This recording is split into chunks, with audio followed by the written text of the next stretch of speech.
ख़वातीनो हज़रात, पेशे खिदमत है आपका अपना प्रोग्राम नाज है जिन पर।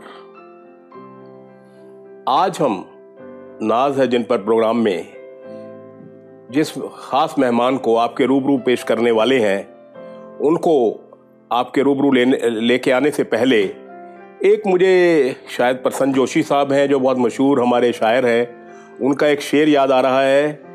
कौन कहता है कि आसमां में छेद हो नहीं सकता, कौन कहता है आसमां में छेद हो नहीं सकता, ज़रा तबीयत से पत्थर तो उछालो दोस्तों। ये शेर कई साल पहले मैंने सुना, मेरे को लगा अच्छा शेर है, लेकिन जिस शख्सियत की हम आज आपसे बात करने वाले हैं, जिसको आपके सब रूबरू करने वाले हैं, तो ये शेर आज उस शख्सियत की पूरी नुमाइंदगी करता है। एक छोटे से शहर से तालीम मतलब बहुत ज़्यादा तालीम हासिल नहीं की उन्होंने, छोटा शहर था, वहाँ पढ़ाई लिखाई की, शादी हो गई, फिर दूसरे शहर में आए, वहाँ शादी के बाद जैसे हर एक ख़वातीन यानी औरत की ज़िंदगी चलती है वैसे ही चली, शादी हो गई, घर बार मिला, माँ बाप मिले, बच्चे भी हो गए, लेकिन कहीं ना कहीं उनके अंदर एक वो कहते हैं एक आग सी जलती रही कि भी मैंने ज़िंदगी में कुछ ना कुछ करना है। सबसे पहली बात दोस्तों ये होनी ज़रूरी है हर शख्स के अंदर जो कुछ हासिल करना चाहता है कि उसके अंदर कुछ बनने की तमन्ना होनी चाहिए। तमन्ना के हसरत तमन्ना होनी बहुत ज़रूरी है, उसके साथ उसमें कुछ टैलेंट भी होना चाहिए। तो ये जो आज हमारी ख़ास मेहमान हैं, इनके अंदर तमन्ना भी थी, एक आग भी थी और इनके अंदर टैलेंट भी था। फिर किस्मत ने इनका साथ यूँ दिया कि जिस घर में ये अपना अपने एक घर से दूसरे घर में आई, शादी होकर जहाँ आई, वहाँ इनके शौहर और इनके father in law, mother in law, वो सब बहुत इतने सपोर्टिव मिले कि उन्होंने इनको आगे हौसला अफजाई की। उनको कहा कि बेटा आप घर भी देखिए ज़रूर, ऐसा नहीं घर नहीं देखना, लेकिन आप अपना शौक़ पूरा ज़रूर कीजिए। तो ऐसी मेरे ख्याल में ऐसी एग्ज़ाम्पल्स बहुत कम मिलती हैं, बहुत ही कम मिलती हैं। हम उनकी अचीवमेंट के बारे में तो आप लोगों को से बात करेंगे ही, लेकिन हमें आज उनको ख़ास किस लिए लेकर आए हैं ये बताना ज़रूरी है। ये इसलिए हम आज हमने उनको गुजारिश की है, उनको ज़हमत दी है कि लोगों में ये पता लगे कि भी हम अगर सोच लें तो कुछ कर सकते हैं। ये सबसे ज़रूरी बात है। ये जो ख़वातीन हैं, ये जो मोहतरमा हैं, इन्होंने जो ज़िंदगी में सोचा वो हासिल कर दिखाया, क्योंकि इनके इरादे थे, इनके इरादे बुलंद थे और इन्होंने कभी दूसरों की तरफ नहीं देखा, अपने ऊपर एतमाद रखा, यकीन रखा और इन्होंने मंजिलें छुई, कामयाबी की। चलिए अब बहुत लंबी इंट्रोडक्शन ना करते हुए फिर आप लोगों को लगेगा पता नहीं क्या हो रहा है क्या नहीं हो रहा, तो हम मोहतरमा से गुजारिश करें कि वो आएँ और हमारे सामीन से अपनी ज़िंदगी के बारे में जो भी उन्होंने गुजारी, कैसे हुआ, कि सब हुआ, वो सब बात करते हैं।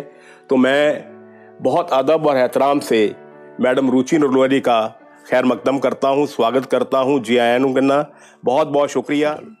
Thank you so much sir, आप यहाँ आज हमारे घर आए जी। और आपका मैं जो आपके चैनल का भी थैंक्स दिल से करना चाहती हूँ, महक कल्चर का, जिनकी वजह से आज मैं आपके सामने रूबरू बैठी हूँ। और मैं चाहती हूँ कि ये जो लेटेस्ट चैनल लॉन्च हुआ है वो जो डे बाय डे इतना राइज हो रहा है, तो सब लोग मेरे इंटरव्यू भी देखें और ये भी देखें कि कैसे ये इतनी मेहनत से काम कर रहे हैं और कैसे घर बैठे लोगों को दूर दूर तक उनकी इंट्रोडक्शन, उनके जो अचीवमेंट्स हैं वो दिखा रहे हैं। शुक्रिया जी।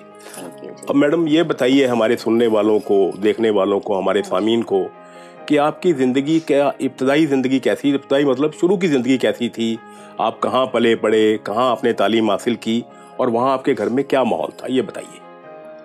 हाँ जी, बेसिकली तो मैं लुधियाना से बिलोंग करती हूँ जी। तो वहाँ मेरा एक ब्रदर एक सिस्टर है जी। तो मेरे मदर फादर बहुत ज़्यादा मेरे साथ शुरू से ही फ्रेंडली थे। लुधियाना में जैसे पता ही है कि सबको अपने बच्चों का कैसे ध्यान रखते हैं, तो वो सब कुछ सेम था। तो जब कॉलेज टाइम ये होता है कि उस टाइम फैशन शोज मॉडलिंग को इतना ज्यादा मींस प्रमोट नहीं किया जाता। कौन से कॉलेज में आपने एजुकेशन ली? मान लो Khalsa college for women, Khalsa college में जी। तो वहाँ इतनी मींस तब उस टाइम इस चीजों को प्रमोट तब उस टाइम थोड़ा कम था। तो अब तो वक्त बदल गया, अब तो सभी अब तो छोटे छोटे स्कूलों में होने लग गई है।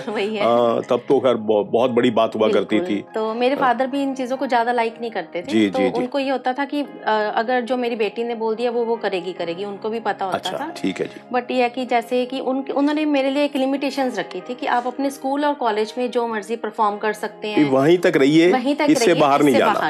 अच्छा, एक वो लाइन खींच दी थी। जी जी। और वो मुझे भी as a respect, as a जैसे हम उनकी वैल्यूज को, और लड़कियां देखने भी आया है कि वो माँ बाप का कहना ज्यादा मानती हैं बनिस्बत लड़कों के।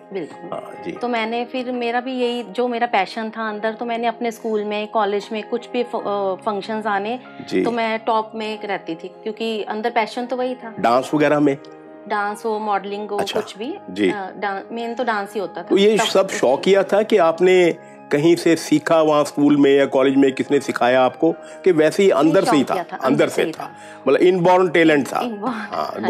गॉड गिफ्ट कैसे अल्लाह का करम था। बिल्कुल जी। तो वही है कि मैं किसी ना किसी मौके में होती थी कि हाँ आज ये फंक्शन है, आज मैंने ये परफॉर्म करना है। जी, और वो मेरे पेरेंट्स भी देखे खुशी होते थे।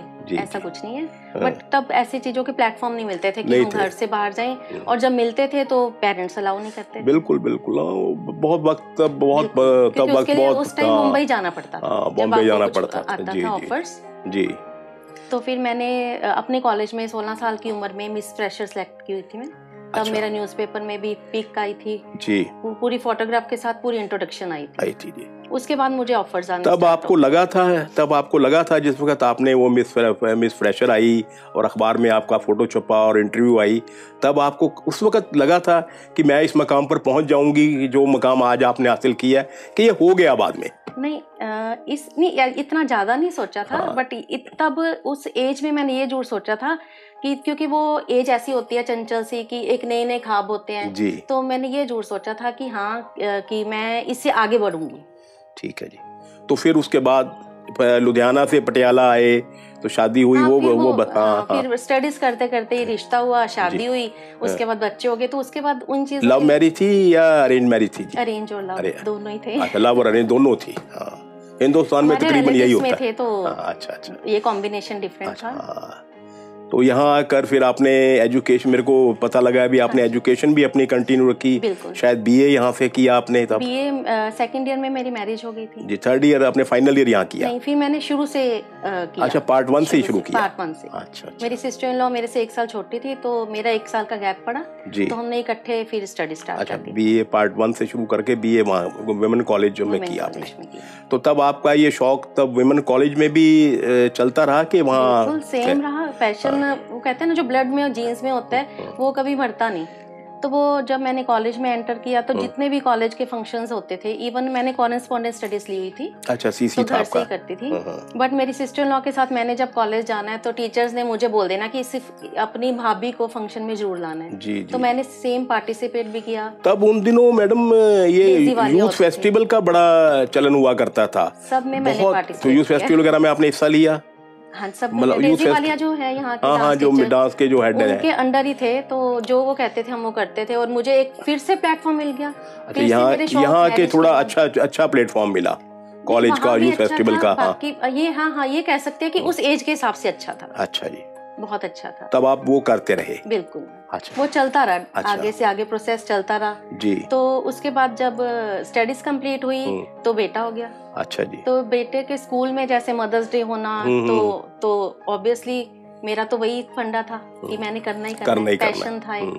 फिर मैंने पार्टिसिपेट करना, और लकीली जितनी बार मैंने पार्टिसिपेट किया तो मैं विन करके आई, मदर्स डे हो या कोई भी फंक्शन। उससे फिर आदमी को हौसला, इनकरेजमेंट मिलती है कि यार मेरा टैलेंट रिकॉग्नाइज हो रहा है, तो बाहर हो रहा है, तो क्यों ना कुछ और किया जाए, या ज्यादा जो मिल रहा है उससे ज्यादा किया जाए। तो यही शायद आपके जहन में आया होगा, आपके ख्याल में आया होगा। पर घर की जिम्मेवारियों को निभाते हुए सब किया। फिर जैसे बच्चे बड़े हुए तो मैंने अपना पैशन उनमें देखना शुरू कर दिया। अच्छा, वो कहते हैं ना भी हर एक माँ बाप अपने ख्वाब अपने बच्चों में देखते हैं। तो आपने अपना ख्वाब उन बच्चों में ट्रांसफर कर दिया। तो वो स्टडीज के साथ साथ उनको भी मैंने जो भी एक्टिविटी होती थी, जरूरी नहीं वो डांस की होती थी, वो कुकिंग होती थी, कॉम्पिटिशन्स और बहुत होते थे, रंगोली कॉम्पिटिशन्स, ड्राइंग कॉम्पिटिशन्स, कुछ भी एक्टिविटीज में मैंने जो मेरा पैशन था वो बच्चों में भी सेम थोड़ा बहुत तो होता ही है। बच्चों में से ज्यादा आपकी बेटी को हुआ कि बेटे को हुआ? दोनों में से ज्यादा किसको था? बेटी को। बेटी को ज्यादा था। बेटे को स्पोर्ट्स में था तो वो स्पोर्ट्स में लगा रहा, तो बेटी को तो इसमें मॉडलिंग एंड या वो बाकी एक्टिविटी फैंसी ड्रेस वगैरह में वो करते रहे। तो वो भी ऑब्वियसली फिर मेहनत वही, पैशन वही, जो मैंने करना था वो बच्चे भी करेंगे। जी जी जी। तो वो भी फर्स्ट मींस नंबर 1 नहीं रहते थे, कुछ भी कंपटीशन या कोई भी चीज का हो, इवन ड्राइंग का हो, स्टडीज का हो, तो वो काफी अच्छा करते थे रिस्पॉन्स। तो ये तो आपका हो गया इब्तदाई सफर, शुरू का सफर। तो अब हम आते हैं मेन मुद्दे की तरफ, मेन सफर की तरफ। मेहनत तो आपने शुरू से की, वो मेहनत का ही नतीजा है जो आप इस मकाम पर पहुंचे, लेकिन उस फाइनल मकाम तक आने के लिए आ गए हैं अब हम उस फाइनल मकाम की बात करेंगे, उस फाइनल जो प्रेस्टीज आपको मिली, जो ऑनर मिला, उसकी बात करेंगे। आप ये बताइए हमारे सुनने वालों को, देखने वालों को, कि ये जो आपका जो था मिसेस इंडिया का, ये आपके जहन में कैसे आया और आपने इसकी क्या तैयारी की, कहाँ तैयारी की, या सब घर में ही रहकर, पटियाला रहकर कर लिया? और आपको घर से कितनी मदद मिली? घर से मेरी खास जो मुराद है आपके शौहर यानी आपके हस्बैंड से है। हाँ, तो ये जरूर बताइए, क्योंकि ये लोगों के लिए ये जानना बहुत जरूरी है। मेन तो यही है कि आफ्टर मैरिज आप इस एज में अगर कुछ अचीव कर रहे हैं जी, तो फर्स्ट और 100% जो जाता है वो क्रेडिट मींस फैमिली को जाता है। फैमिली में सबसे पहले हस्बैंड, क्योंकि आफ्टर मैरिज हस्बैंड अगर यस करेगा तो ऑब्वियसली तो फिर वो चीज होती है कि अच्छा माना चाहते हैं और हम कर लेते हैं। बिल्कुल बिल्कुल। आधी से ज्यादा फैमिलीज में यही होता है कि हस्बैंड ही घर से ही हस्बैंड कहता है भी नहीं यार रहने दे यार, क्या करना है, अब तो शादी हो गई, बच्चे हो गए, अब क्या है। यहाँ तो मेरे बच्चों ने भी पूरी हेल्प की, मेरे इन-लॉज ने, पेरेंट्स ने, सबने पूरी हेल्प की थी। तो that means you are very lucky girl, है ना? हाँ, तो ये कहना चाहिए। बिल्कुल लकी तो है। एक्चुअली मैंने जब क्लब ज्वाइन किया था तो वहाँ मिसेज इंडिया की ऑडिशंस के लिए मुंबई से आए थे, पटियाला। वो ऑडिशन के लिए टीम आई हुई थी। अच्छा, तो रिसेंटली तब मैंने ये किस साल की बात आप बता रहे हो जी? 2017। ठीक है, 4-5 साल में मैंने विंटर क्वीन का टाइटल जीता पटियाला में। उससे आपको कुछ कॉन्फिडेंस ज्यादा हो गया होगा कि हाँ मैं कर सकता हूँ, क्योंकि 70 लेडीज में मिसेज पटियाला में 70 लेडीज ने पार्टिसिपेट किया। बहुत बड़ी बात है जी। तो जब विंटर क्वीन का मिला तो थोड़ा सा कॉन्फिडेंस, वही एक तो वो वाला पैशन जो खत्म हो गया था, तो वो फिर से एकदम से स्पार्क दिखा कि कुछ हो सकता है, चिंगारी फिर बढ़ गई। हाँ, बिल्कुल भी कुछ हो सकता है, ये तो भी कर सकती हूँ मैं। और घर और फिर शौहर की मदद है, पेरेंट्स की मदद है, सबकी मदद है, बच्चे भी आपकी मदद कर रहे हैं। तो तब आपको लगा भी हम ऑडिशंस मैंने वैसे मुझे था कि देखते हैं कि अगर इतने मींस छोटे से पटियाला में अगर मुंबई की कोई टीम आ रही है तो हमें एक ये भी क्रेज होता है कि ऑडिशंस में होता क्या है, क्योंकि टीवी में तो हम सब कुछ देखते हैं। बिल्कुल जी, और खुद करना, लाइव करना वो अलग बात है। शौक वहाँ ऑडिशंस में चली गई कि पार्टिसिपेट भी करेंगे और देखेंगे। कितने पार्टिसिपेंट थे उस वक्त यहाँ आपके कंटेस्टेंट आपके अलावा? और 40 टोटल 40 थे, जिनमें से कितने एक सिलेक्ट हो गए थे? पटियाला से 4 हुए थे। तो आप उन 4 में थे? बाकी तो गए भी नहीं। अच्छा, बाकी जो 3 थे वो गए नहीं? वो उन्होंने क्विट कर दिया था। सिलेक्ट हो गए पर गए नहीं? सिलेक्ट हो गए थे, गए नहीं थे। अच्छा। तो मुझे सपोर्ट अच्छी मिली थी फैमिली से, क्योंकि अंदर से हमें भी डर तो होता ही है कि एक मुंबई, पटियाला से मुंबई में जाके आपने इतने कंपटीशन में जाना बहुत बढ़िया। तो कुछ मुझे ये होता था मुश्किल भी लगता है, तो अजीब सा भी लगता है। बिल्कुल, मुझे एज ए होम मेकर लगता था कि मैं तो होम मेकर हूँ, बाकी वहाँ वर्किंग लेडीज भी होंगी, तो वो एक कॉम्बिनेशन मेरा मुझे लग रहा था कि मैं एज ए होम मेकर खुद को कम मानती थी कि भी मेरे पास इतना कुछ कोई एज ए जॉब नहीं है, कुछ वो नहीं कह सकते, कुछ एक्स फैक्टर। तो फिर मेरे हस्बैंड ने बोला कि जरूरी नहीं है कि एजुकेशन या कुछ आप होम मेकर हो तो उसके बेस पे ही आपको वहाँ जाना चाहिए। आप में जो पैशन है, जो आपके लुक्स हैं, जो डिफरेंट, क्योंकि सब मुझे ये छोटे होते से ही कहते थे कि तुम्हारे बालों की वजह से ये कर्ल्स हैं, उसकी वजह से तुम बाकियों से डिफरेंट लगते हो, अलग लगते हो, मुख्तलिफ लगते हो। तो वो मेरे लिए प्लस पॉइंट था। तो ये कुछ हस्बैंड ने, बच्चों ने फोर्स मदद की, उन्होंने जो आपको अभी जाना चाहिए। आप एक छोटे से पॉइंट के लिए इस जो चांस मिला, गोल्डन चांस को मिस नहीं करना चाहिए।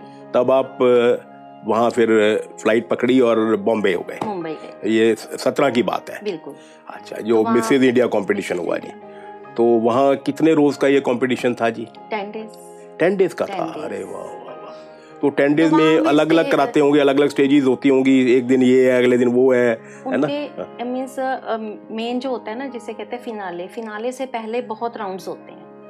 वो जो जैसे आपने बताया 70-80 कंटेस्टेंट थे, मतलब जो पहले दिन रह गया वो आउट, ऐसा होता नहीं? 70 के 70 फाइनल तक जाते थे, चाहे फर्स्ट सेकंड स्टेज में कुछ भी हो जाए, फाइनल तक सब 70 के 70 जाएंगे। सब होते ही है। अच्छा, फाइनल तक। उससे पहले रिहर्सल्स भी होती हैं। अच्छा, रिहर्सल वगैरह कराते थे, आपको तैयार करवाते थे, जैसे कैट वॉक वगैरह एंड ऑल दैट? वहाँ के कोरियोग्राफर भी अंजलि रनौत है वहाँ के। अच्छा जी, वो मेन है, फेमस है वहाँ। उन्होंने करवाया आपको तैयारी? वहाँ सारे सेलिब्रिटीज ही थे वहाँ जी, जिन्होंने हमारी जजमेंट करनी थी या एंकरिंग करनी थी। काफी फेमस पर्सनालिटीज थी वहाँ। कॉम्पिटिशंस भी बहुत ज्यादा हाई स्केल का था। तो वो 10 डेज में जैसे कहते हैं कि डे बाय डे एक एक नया चैलेंज मिलता था हमें। हाँ, बिल्कुल बिल्कुल। कि आपको फर्स्ट डे ये करना है। वो नंबरिंग होती थी। अच्छा, किसी दिन स्पीच का होता था, नंबरिंग, नंबर दे देते थे, नंबर दे देते थे, ठीक है जी। क्रॉस क्वेश्चनिंग का होता था, टेबल मैनर्स चेक करते थे, वे ऑफ टॉकिंग चेक होता था। तो उनके डेली बेस पे नंबर्स लगते थे। जो फिनाले था वो तो लगा लो 40% होता है फिनाले का रोल, अदरवाइज जो हम वहाँ डेज 9 दिन का जो 9 दिन का हिसाब है वो ये है 60%, फाइनल जो लास्ट डे उसका 40% होता है। तो फिर वो 100% का रिजल्ट फिर लास्ट डे निकलता है जी। तो उसके अंदर ही छोटे छोटे कॉम्पिटिशंस होते रहते थे जी जी जी। तो जिसमें मैंने भी पूरा पार्टिसिपेट किया, दिल से किया। फोटोशूट होता था, सेल्फ मेकअप करके दिखाओ, अपने लुक्स चेंज करने होते थे।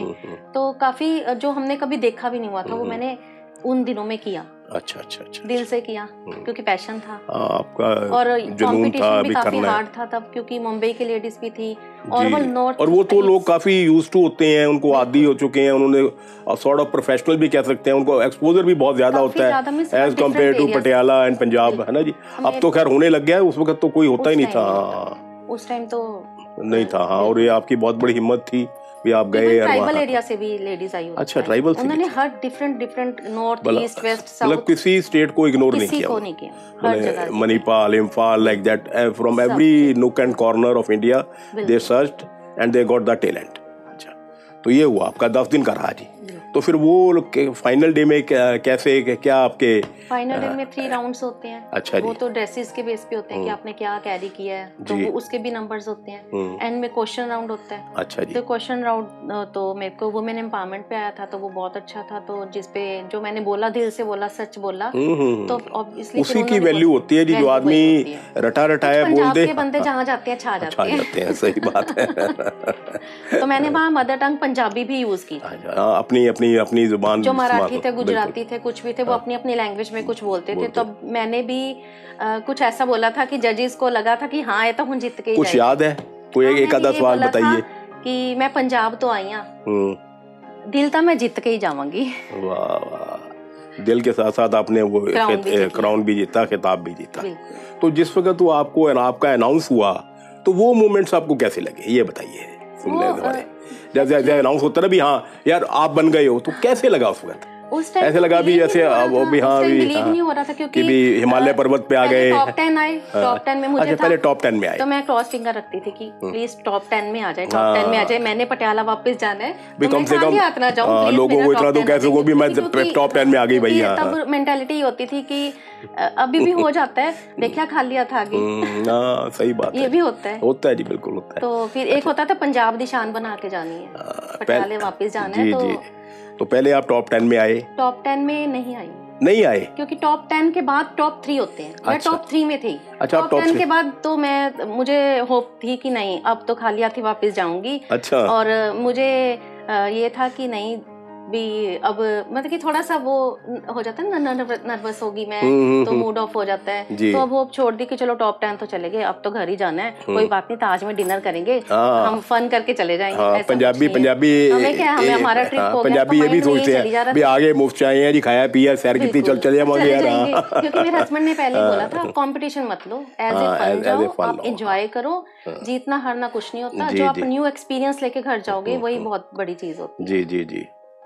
बस फिर जब टॉप पहले 3rd को किया, फिर means top 2nd runner up, जब विनर का नेम मेरा अनाउंस हुआ, तब तो इतना मींस वो वो भी अनबिलीवेबल मुझे ऐसे लग रहा था कि मैं तो अब वो एक ड्रीम है जो देख रही थी वही चली जा रहा है, क्योंकि ड्रीम में तो क्योंकि उन दिनों में यही ड्रीम क्या एक विश हो जाती है कि मैं जीत के आऊंगी जीत के नहीं तो टॉप 10 कुछ ना कुछ तो माइंड में हासिल करके जाए यार, चलते रहते हैं। बस फिर सबने क्लैप करना शुरू कर दिया, बेटा तो मेरा भंगड़ा डाल के स्टेज पर ही आ गया। अच्छा। तो वो बड़ा अच्छा माहौल बन गया था क्योंकि पंजाबी थे तो वो सबको यही था कि इवन सबने भी जैसे कहते हैं ना डांस करना स्टार्ट कर दिया था कि हाँ कि एक पंजाब की लड़की जीत के जा रही है। बहुत बड़ी बात थी ये तो, आपके लिए भी, आपकी फैमिली के लिए भी और पंजाब के लिए भी, है ना जी। वो वाला तो बहुत बड़ी बात हम थी। भूल भी नहीं सकते क्या हुआ था क्या नहीं था। बिल्कुल बिल्कुल। तो साथ ही बच्चों ने तो फोन करके डिक्लेयर भी कर दिया था कि हाँ यहाँ पंजाब में बता दिया, पटियाला में सबको लाइव डाल दिए कुछ। अच्छा, मतलब हर जगह ये न्यूज चली गई थी कि रुचि नरूला मिसेस इंडिया बन चुकी है। बहुत बड़ी बात थी जी ये। इसके लिए हम आपको फिर तहे दिल से मुबारकबाद देते हैं और मेरा ख्याल है अभी हम कोशिश भी करेंगे, आपसे गुजारिश भी की थी भी आपके शौहर आपके हस्बैंड को भी 2 मिनट के लिए चाहे दिखाएं, उनको भी दिखाना हमारी जिम्मेवारी बनता है, क्योंकि मेरा ये मानना है और मेरे सामीन भी इस बात पे ज़रूर मुत्तफिक होंगे कि भी जो आपने हासिल किया उसमें बहुत ज़्यादा जो रोल था वो आपके शौहर का, आपके हस्बैंड। अब हम नरूला साहब से गुजारिश करेंगे कि वो 2 मिनट के लिए हमारे सामीन को बताएं कि भी आपने अपनी वाइफ को कैसे इनकरेज किया, क्योंकि आमतौर पर देखा यह जाता है, माना भी यह जाता है कि शौहर लोग जो होते हैं ज़्यादातर वो अपनी बीवियों को प्रमोट नहीं करते, पंजाबी लोग तो ज़्यादा। तो आप जैसे आपकी वाइफ एक एग्जाम्पल है, तो आपने भी एक एग्जाम्पल सेट की है, क्योंकि अगर उन्होंने कुछ हासिल किया है तो मैंने उनको भी कहा है तो उसमें उनका तो है ही है, लेकिन आपका जो योगदान है, जो आपने कंट्रीब्यूट किया है, वो किसी तरह भी कम नहीं है। तो आप भी मुबारकबाद के मुस्तहिक हैं। हम आपको भी दिल से मुबारकबाद देना चाहेंगे और ये भी चाहेंगे कि लोग आपकी बात सुने और उस बात पर अमल करें। आप हमारे सामीन को बताइए प्लीज। नमस्कार सर। तो देखिए, इंकरेज की बात अभी इसने एक्चुअली अपना जब आफ्टर मैरिज मेरे को लगा भी इसमें थोड़ा एक एक्स्ट्रा स्पार्क है जी। तो वो जब ये कुछ इस टाइप का ना होल्डिंग टाइप या कुछ चीज़ देखती भी थी टीवी पे या कुछ था तो इसको अच्छा लगता था देख के उसमें। तो मेरे को लगा भी फिर जैसे इसने बताया भी इसने एक इवेंट किया था मिसेस इंडिया का। जी जी। तो उसमें जब ये विन करके आई तो उसमें इसको मेरे को लगा भी इसको इंकरेज करना चाहिए, ये कैपेबल है, इससे भी आगे जा सकती है, क्योंकि जब ये अपना परफॉर्म कर रही होती है तो इसमें अलग चाम आ जाता है। बिल्कुल दूसरी दुनिया में पहुंच जाती है। हाँ सही बात है। तो वही चीज़ देखिए दुनिया में क्या है, अगर आपको देखे ना, कहते हैं इसको इसकी खुशी के लिए या जैसे मर्जी आप मान लो, तो मेरे को अच्छा लगा भी इसको मैं ऐसे करूँ, ये कुछ बने आगे जाके, तो उसको रोकना नहीं चाहिए। अगर आपकी वाइफ है किसको कुछ ऐसी चीज़, बच्चों को भी कुछ चीज़ अच्छी लग रही है आप तो कोशिश करिए उनको करने दीजिए।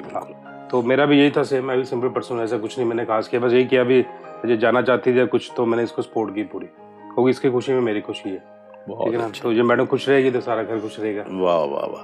तो ये कहा जा सकता है भी आपने अपने मतलब के लिए किया सब। हाँ जी, नहीं होता ही जैसे मर्जी मान लीजिए, क्योंकि इसका जो असली चार्म था ना सर वो उस लाइन में बड़ा अच्छा है। नहीं आपने भी एक एग्जांपल सेट की है सर, तो इसके लिए बहुत मुबारकबाद आपको। Thank you sir, thank you so much. ये तो एक हो गया। तो उसके बाद कहा जाता है कि जो मिसेस वर्ल्ड बनते हैं या मिस वर्ल्ड बनती हैं या सॉरी मिस इंडिया बनते हैं तो आगे वो कंपटीशन भी जाते हैं, तो आपके साथ भी कुछ ऐसा हुआ? हाँ जी, सेम हुआ, क्योंकि कोई ना कोई अचीवमेंट के बाद अगले कहते हैं ना कि दरवाजे खुल जाते हैं, कि ऑफर्स आने स्टार्ट हो जाते हैं। मुझे सॉन्ग्स के भी काफी ऑफर्स आए, मूवीज के आए थे। अच्छा। सूफी सॉन्ग थे 1-2, तो तब ये था कि अभी एकदम से एक चीज से निकले हैं तो फिर नेक्स्ट प्लान करने में थोड़ा टाइम लग जाता है। उस बीच में हमें मिसेस यूनिवर्स के लिए ऑफर आई कि आप इंडिया को रिप्रेजेंट करने के लिए भेजोगे।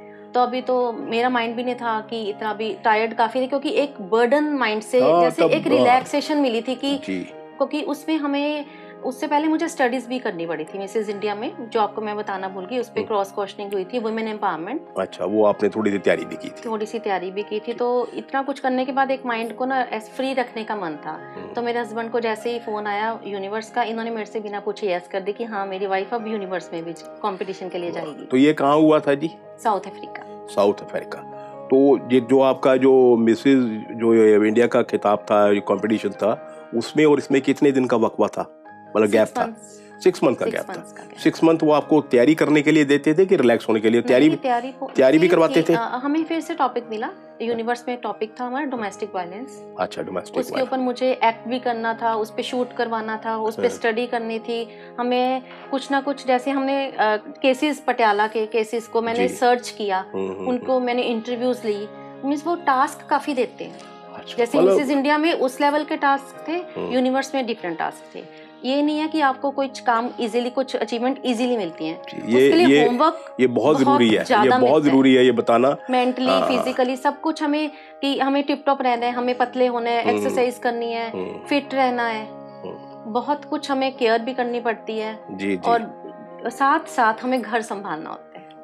क्योंकि आप सबसे पहले तो आप एक वाइफ हैं, है ना जी, एक डॉटर इन लॉ है, एक मदर है। थे +2 के, तो मैंने क्विट किया। मैंने कहा नहीं, एग्जाम्स चल रहे होंगे, जब हमारा जाने का चांस होगा तो कहाँ +2 का फिर वो बेस होता है। तो फिर मेरी डॉटर ने बोला कि आप जो चैलेंज आपको मिला है आपको एक्सेप्ट करना चाहिए, आपको ये नहीं देखना चाहिए कि स्टडीज है, स्टडीज तो मैंने खुद करनी है, आप अपना अचीव करो, मैं अपना अचीव कर रही हूँ। तब आप तो मुझे काफी बच्चों की सपोर्ट मिली, मेरी काउंसलिंग उसने की सारी।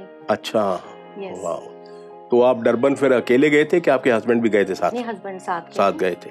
मतलब आपने साथ साथ उनको भी घुमा दिया? बिल्कुल। मिसेस इंडिया में तो पूरी फैमिली, मिसेस इंडिया में तो उन्होंने घुमाया आपको, इसमें आपने उनको घुमा दिया, है ना, ये है ना। तो वहाँ कितने दिन का था जी आपका ये सारा? 10 डेज का। 10 डेज का था। That is very long time, है ना। 10 दिन तो काफी टाइम मिलता है आप लोगों को। अच्छा, तो वहाँ आपने कम्पीट किया। इंडिया क्या, इंडिया से आप एक ही गए थे और भी एक दो गए थे? जैसे मैं यूरेशिया, सबसे मेन टाइटल था यूरोप और एशिया का कॉम्बिनेशन, यूरेशिया। अच्छा, यूरेशिया। बाकी कुछ साउथ एशिया ऐसे करके, ईस्ट एशिया, तो 1-2 और थी मिसेस इंडिया। अच्छा, उसमें आपने किया? यस, अपने उसका करना। तो ये बहुत ही अपने आप में एक बहुत बड़ी अचीवमेंट है आपके लिए, आपकी फैमिली के लिए, पटियाला के लिए, पंजाब के लिए, कि पंजाब की एक लड़की इतनी दूर तक जाए और इतने बड़े कंपटीशन में हिस्सा ले और फिर वहाँ भी खिताब जीते, वहाँ भी इनाम जीते। तो ये कोई छोटी बात नहीं, बहुत बड़ी बात है। तो इसके लिए एक बार फिर से आपको मुबारकबाद। सबसे अब आखिर में जाते जाते ये बताइए कि आपने सक्सेस की तकरीबन सारी मंजिलें पार कर ली हैं, तकरीबन। इसके ऊपर तो मेरे ख्याल नहीं कोई सक्सेस और किसी को मिल सकती। तो फिर भी और कोई खास ख्वाब, कोई खास आपका सपना, कोई खास मंजिल जो आप अभी भी हासिल करना चाहते हैं? मेरा एक एम है, जो मेरा एक सपना है, जो अब मैं पूरा भी करना चाहती हूँ, वो है कि मैं पंजाबी जुत्तीस को और उसके ऊपर जो हैंडवर्क है, जो जुत्तीस जो फेमस हैं वो हैंडवर्क की वजह से फेमस हैं। तो मैं चाहती हूँ कि वो जो हैंडवर्क लेडीज़ कर रही हैं, जो पटियाला के आसपास विलेज हैं, वहाँ डे बाय डे ये काम बढ़ता जा रहा है और लेडीज़ अंदर बैठ के वर्क करती हैं, तो उनको आगे भी लेके आऊँ, कि उनके लिए एक NGO खोल लूँ कि जहाँ सबको दिखे कि कैसे लेडीज़ मेहनत करके वर्क करती हैं और कैसे हैंडवर्क जो है डे बाय डे और आगे आ रहा है, और उसी को मैं प्रमोट करना चाहती हूँ। Thank you. हाँ जी, मैं सबसे मेन जो बात बताना चाहती हूँ, महक कल्चरल जो एक YouTube चैनल सर ने लॉन्च किया है, तो आप उसे ज़्यादा से ज़्यादा सब्सक्राइब करें और आगे लेके जाएं। Thank you. थैंक यू जी, thank you so much, thank you.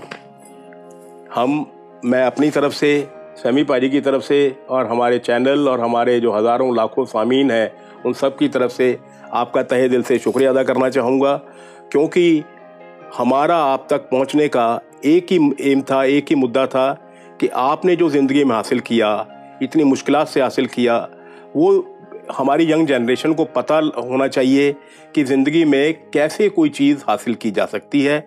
You are a role model for others. इसलिए आपका बहुत बहुत शुक्रिया। Thank you so much.